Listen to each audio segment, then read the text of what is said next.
Okay, I want to tell you my particular experience. 3 years ago I had 18% heart function. I had 2 heart attacks. One of them was the Widowmaker, and they took and gave me a pacemaker.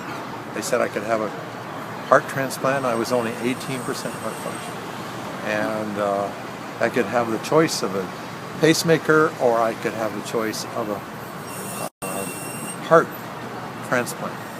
I said I'd choose a pacemaker, and I had a B.E.M.E.R, and so I have a congenital heart from birth, so that I have a special situation. And so for 3 years I struggled, and I used the B.E.M.E.R faithfully, and I went to the doctor about a week ago, and the doctor says, he stood up and he says, he was dancing around. I said, "Doctor, what's going on?" He said, "Your heart function is 60%. I said, 60%? Is that normal? Yes, it's normal for your age. And I was at 18% heart function. I didn't think I was going to be here.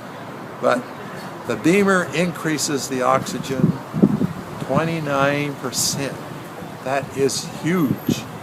And makes you younger. People tell me I look younger. You know, when your heart function is only 18%, you can't be younger. And so I think the B.E.M.E.R is just wonderful. Thank you. Okay.